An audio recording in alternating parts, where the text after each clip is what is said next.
Hi, I'm Heather Scott. I'm a partner at Gill Jennings Every. We're a specialist IP law firm in London. I'm a UK and European patent attorney, and I also do quite a lot of work with registered designs, which is what we're going to talk about today. So companies invest a lot in giving their product the right look. Sometimes, for many types of product, it's all about the look, really. So for example, a lamp or a teacup is usually going to be chosen by a consumer based on what it looks like, its appearance, rather than how it works. And even where function is important, what it looks like still matters a lot in this day and age. Just as an example, Apple spends a lot of money making sure their products, their mobile phones and their tablets look exactly right so that you want to be seen with one of them. So this investment in what a product looks like, its appearance, can be protected using a registered design. Now, in a few countries, some rights might arise automatically in the shape or look of a product. It's similar to copyright protection, and it will only be enforceable against other people who have actively copied the original design. Whereas a registered design is a monopoly right, and that means that there's no need to prove copying. A design registration is a negative right, and that means that the owner can use it to stop other people making or selling products that look the same as the design that's been registered. It does not give them the right to do or make anything themselves. Nonetheless, it still protects their design contribution, and therefore it's very valuable. So what can you protect with a registered design? So in all countries, you can protect 3D objects. So any product really, such as shoes, phones, toys, furniture, lamps, teacups, and so on. Now, many countries now also allow you to protect two-dimensional products.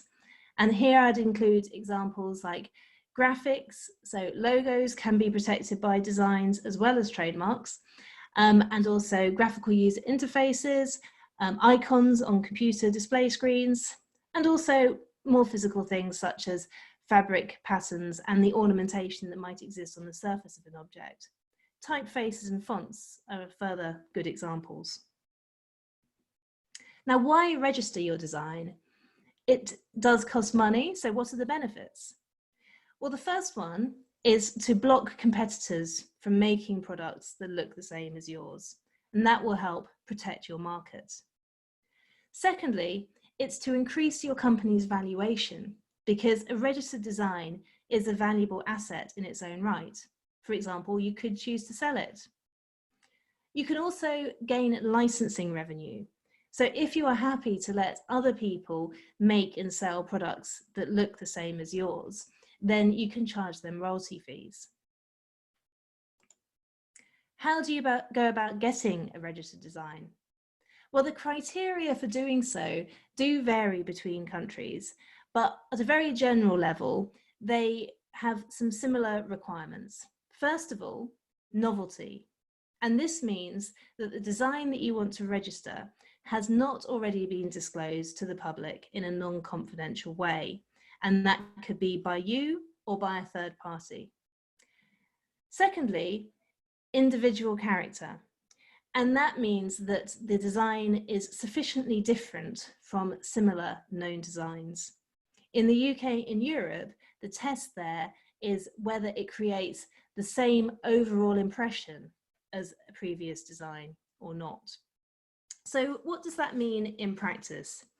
It means that you should aim to file an application for a registered design before you disclose the design to anyone else in a non-confidential way. Now, in some countries, including the UK, Europe and America, there is a 1-year grace period, which allows you to disclose it first and file up to 1 year later. However, you need to be really cautious about that, because that is simply not available in a lot of other countries. So if you know you're going to want to get protection elsewhere, you really need to file first before you disclose. Now, filing a design application is actually relatively quick and straightforward, certainly compared to filing a patent application, for example. It mainly consists of drawings of your product. But it's really, really important to get those drawings right and to consider very carefully what they should show and what they should not show.